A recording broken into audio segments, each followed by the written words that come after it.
ليلۃ القدر میں کیا دعائیں مانگنی ہیں؟ دو دعاؤں کو فوکس زیادہ کرنا ہے. ایک ہدایت اپنے لیے بھی، اپنے ماں باپ کے لیے، بیوی اور بچوں کے لیے، اپنے بہن بھائیوں کے لیے اور ان کے ازواج اور ان کی اولاد. یہ آپ کا فیملی بھی کیا ہو گئی؟ کمپلیٹ.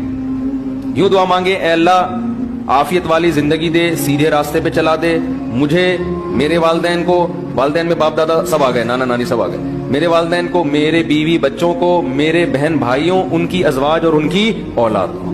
ازواج میں شوہر اور بیوی دونوں آ گئے ہیں تو یہ آپ کی فیملی کیا ہو گئی؟ کمپلیٹ.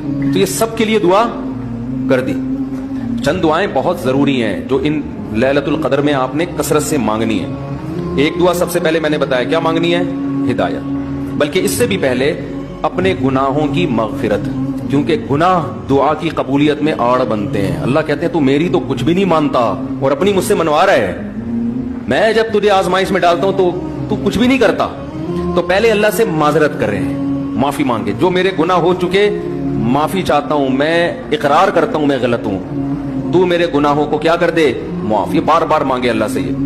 یہی ہے انک عفو تحب العفو فاعف عنا. اور دل میں نیت کریں اللہ میں تجھ سے وعدہ کرتا ہوں آئندہ میں گناہ نہیں کروں گا. شیطان ایسے موقع پہ کہے گا ابے تو کر لے گا، تو کیوں جھوٹے باتیں کر رہا ہے؟ تو شیطان کو بولے تو اور میں جانوں، اللہ جانے تجھے کباب میں ہڈی بن کے تجھے کیا تکلیف ہو رہی ہے.